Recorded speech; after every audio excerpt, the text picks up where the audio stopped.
Swift Scholars, this video has a little less polish than our other videos, and that's because this is a solution video for the second midterm of my Zero to Full Stack Swift iOS course at Boston College.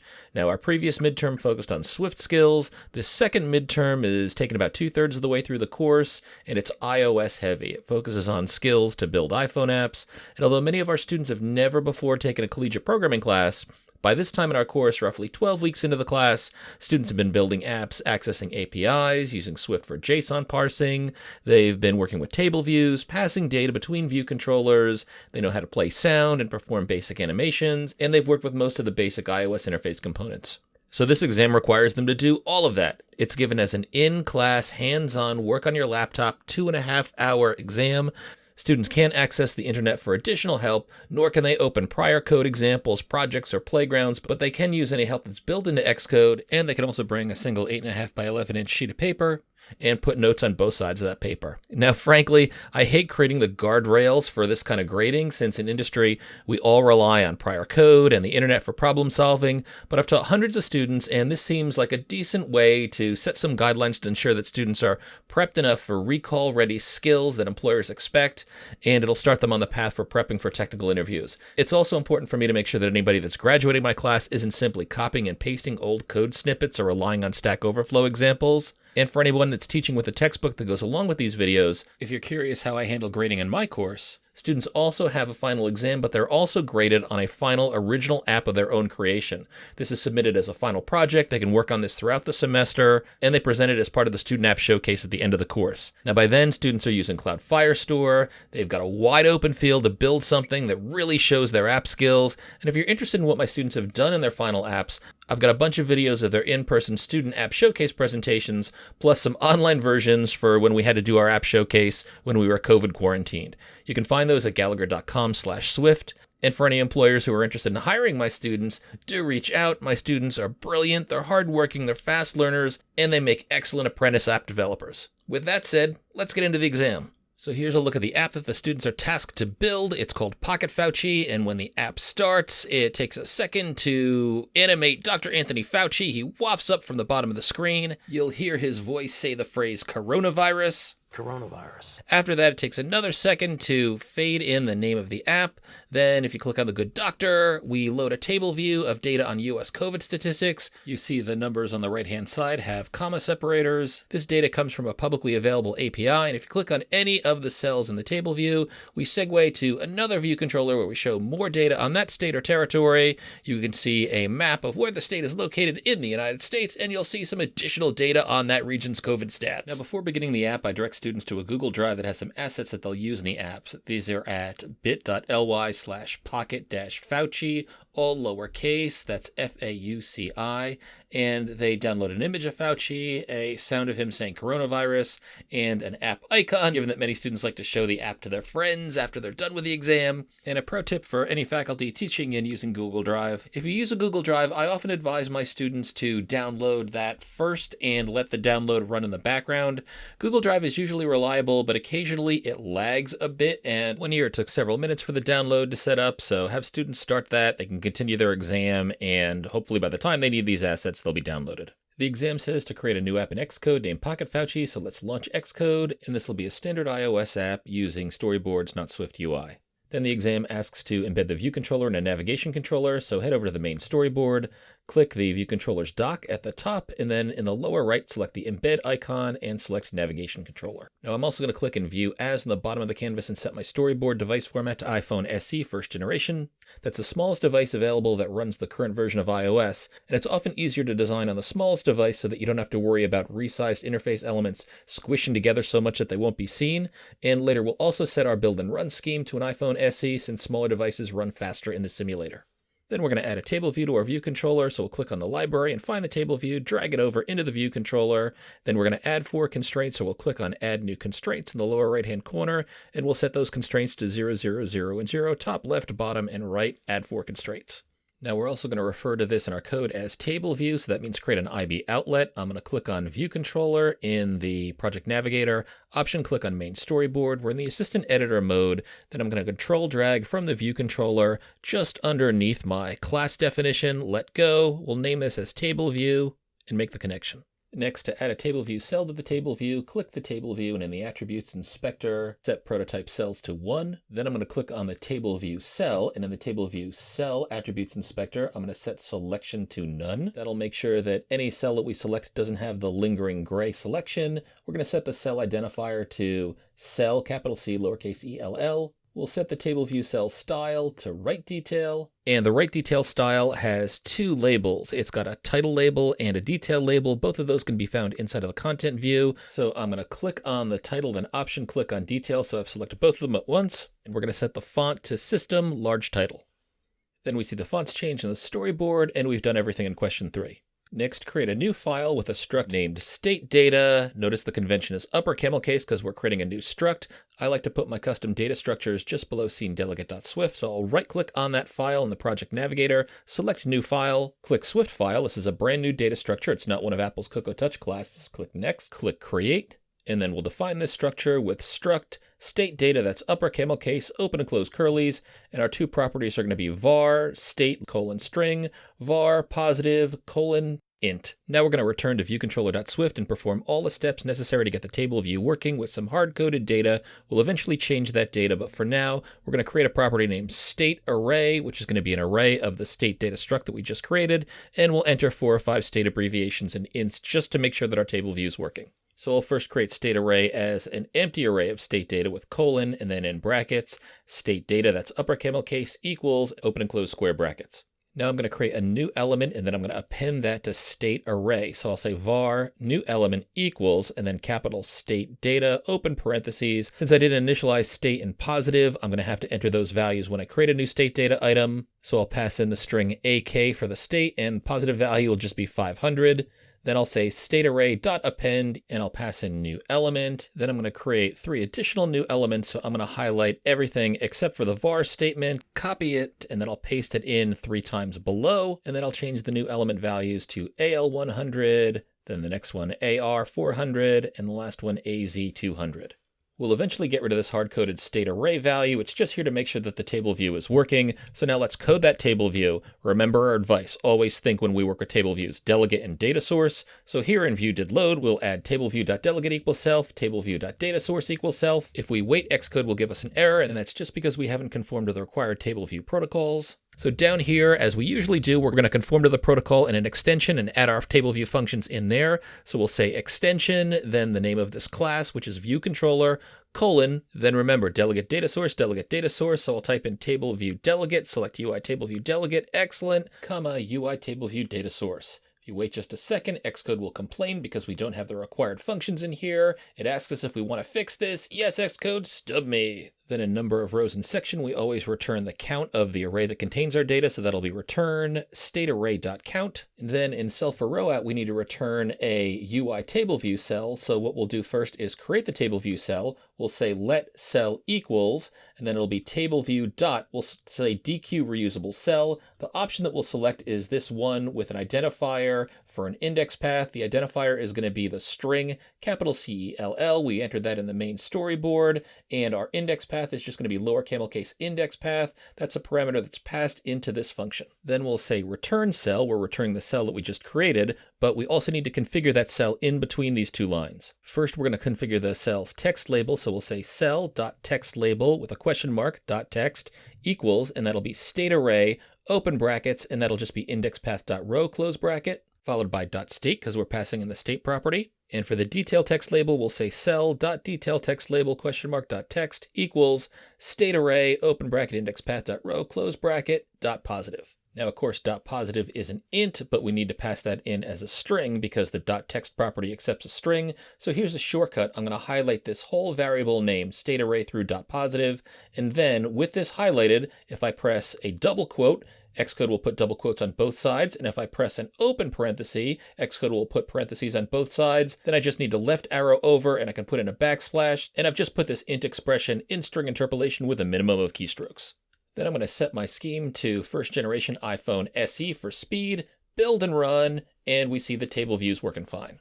So that's part A down, now on to part B. This is where we're going to set up a coronadata class. It's going to hold an array of state data objects. So let's first create a coronadata.swift file. I'm going to right click on statedata.swift because I want to put coronadata.swift underneath that. I'll select a new file. This is going to be a Swift file because it's a custom class. Click next, name that coronadata, upper camel case, then create.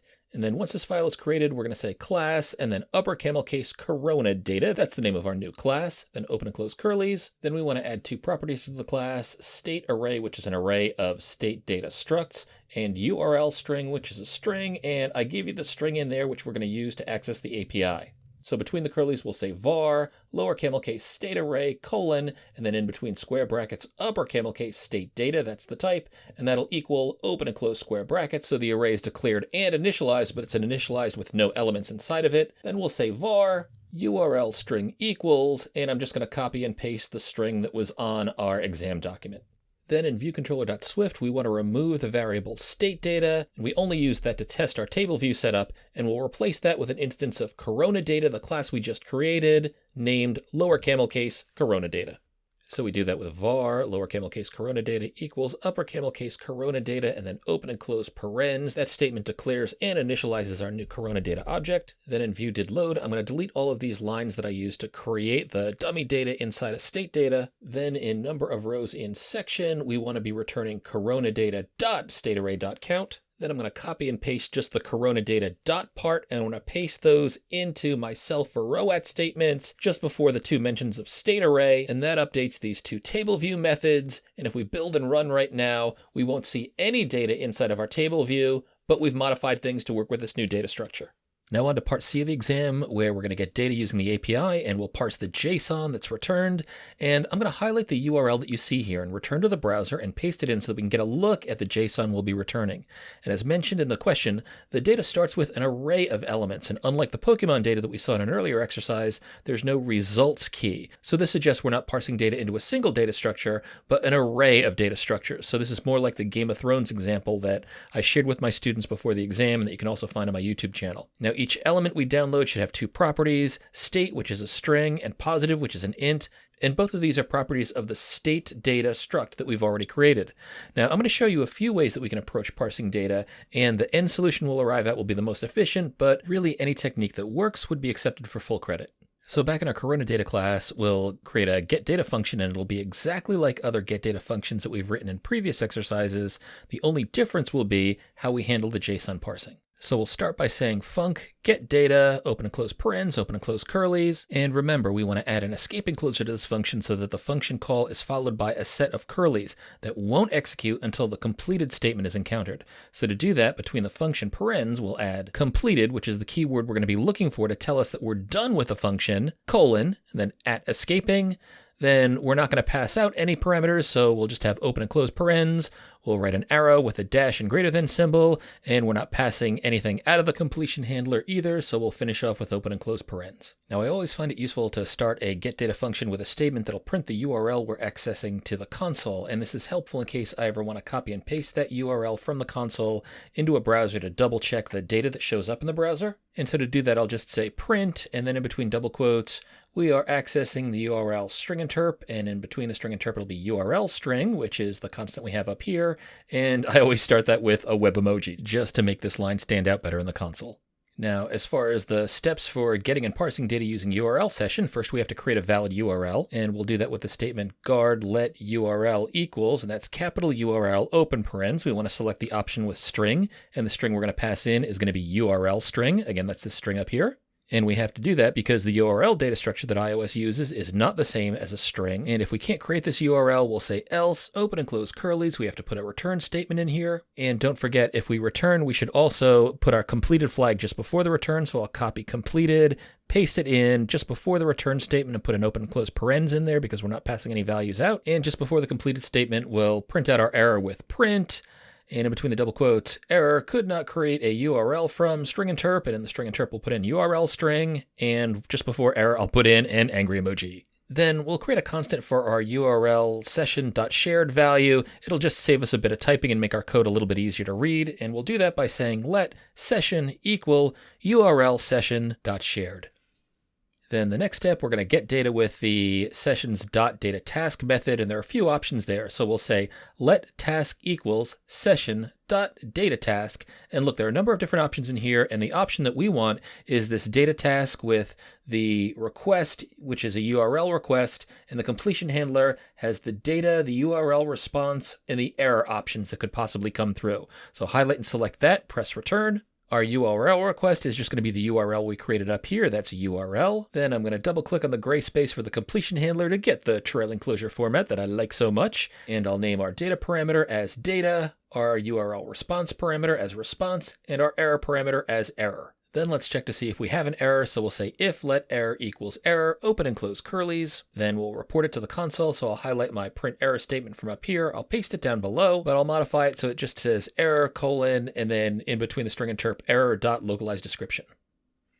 Now, we're not going to do anything with the response value if it's passed back, but we are going to deal with the data. Specifically, we need to decode the data using a JSON decoder and using its decode method, but that could possibly throw an error. So we have to put that in a do catch clause. So we'll say do open and close curlies, catch open and close curlies. And I want to make sure right after this clause, I add my completed statement with an open and close parens. That'll flag in the getData call that I'm done with this part of the getData call so that I can execute the trailing closure that I'll eventually write after I make my getData call. Now, in between the curlies following catch, I'm going to put in an error statement. So I'm just going to copy the statement from if let error equals error, paste it into the catch clause, but I'm going to change it so that it says JSON error. And also, before I forget, it's really important. A lot of folks forget this, and Xcode won't prompt you with an error. You need to make sure that you resume your tasks that will actually execute the task. So just before the closing curly in this function, I'm going to say task.resume, open and close parens. And now we need a data structure to decode our data into. And remember, if we look at our data in a browser, we see that the results start with a square bracket, indicating that we're getting back an array, not a single data structure. Now, we need to create a data structure to hold each element of this array, but all we need for now is the value associated with the key state, which is a string, and the value associated with the key positive, which is an int. So let's return to coronadata.swift, and just after the class definition, we'll create a new struct, and we could call this whatever we want, but why don't we say struct capital returned, and remember to parse JSON, our structs need to be codable, so we follow this with colon, codable, open and close curlies, and the two parameters for each element that we're returning will be var state colon string and var positive colon int. And now we're ready to add the actual JSON parsing using the JSON decoder in the do clause in our getData function. So we'll say let returned equals try capital JSON decoder, open and close parens, dot, and select decode here. Notice that takes two parameters. The first will be the data type that we're decoding. Now that will be an array of returned, the struct we created above, and the from parameter is the data that we got back from the data task call above. So we'll select this option in code completion, press return. And again, the type that we're returning is going to be an array of return. So we'll say in between square brackets, capital returned, dot self. You got to add that dot self in there. It can be a little tricky, so don't forget it. And for from, we're going to put in lowercase data. Again, the value that we got from data task above. And now before I take returned and put it into a property to hold this array that we haven't yet created in our core data class, why don't we just print out the values so that we can make sure that we're parsing the JSON and we've got it in this returned constant. So just below our let return line, I'm going to say print, and then in between double quotes, I'll say star, star, star, just to make it easy to find the start of this output in the console. Returned equals string interp returned. Now another thing that trips up new developers, we've written this great getData function, but we're going to get nothing if we don't call it. So let's return to viewcontroller.swift, and we'll call it just before the closing curly in viewDidLoad, and we'll do that by calling lower camel case corona data, that's the variable that we created above, dot get data. Notice code completion shows us curly braces with code afterward. That's our escaping completion handler that will only execute the code in the curly braces after it encounters that statement completed in our get data call. So press return to accept this. We're not going to put anything in between the curly braces for now. We just want to see stuff print out to the console, so let's build and run. And gadzooks, my friends, we see that it says that I've got a fail, it's not compiling. What's the problem? Oh yeah, we see when I tried to decode using the JSON decoder, I can't pass in an optional value. That's what this error is telling me over here. So I've got to force unwrap data, just put an exclamation point after data. And again, just to verify that, if you option click on data, you see that it says, oh yeah, it's data question mark, means it's an optional value, but we're not passing in an optional value. That's why we need the force unwrap. Now we can build and run. And we don't see anything in the apps table view, but we didn't expect to, but our console console is showing the output of the return variable, which is what we want.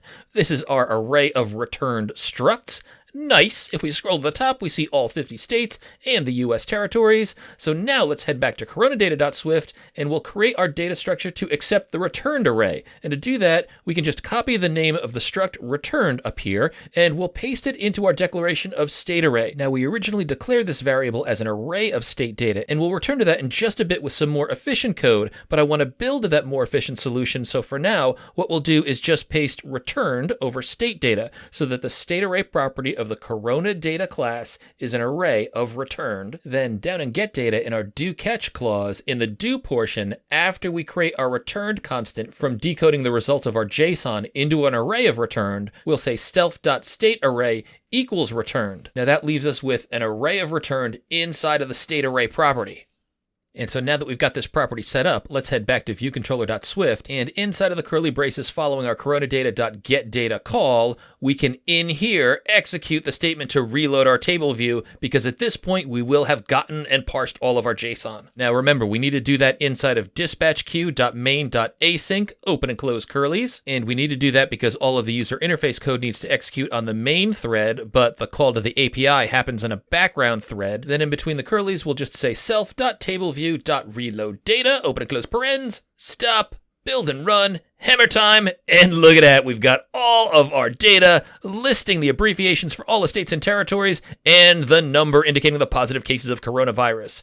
Excellent! And by excellent, I mean you're coding, not coronavirus cases. Coronavirus cases are very bad. So now why don't we return to coronadata.swift and we'll make things more efficient. So first what I'm going to do is delete the print statement in our do clause. We don't need that because we already know we're getting the data that we need and we're already properly displaying that in our table view. And watch the changes I'm going to make here. So instead of saying let returned equals the results of our JSON decoding above, I'm going to cut out the statement self.stateArray and I'm going to paste that over let.returned.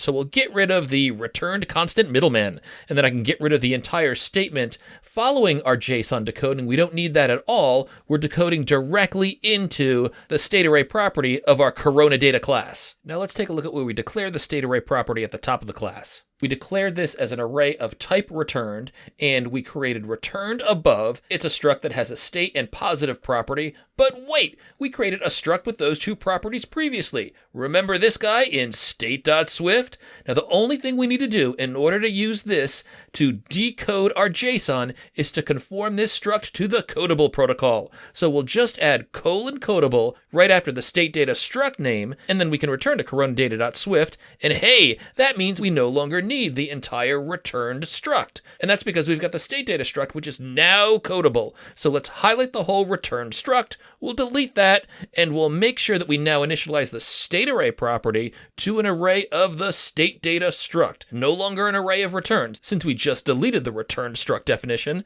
And there's one more thing we need to change. That's down here in the do clause, where we try to decode the JSON. We're already getting an error since returned no longer exists, so we'll delete that data structure. But what should we replace it with? That's right, state data, which is now codable, so it can now be used as part of JSON decoding.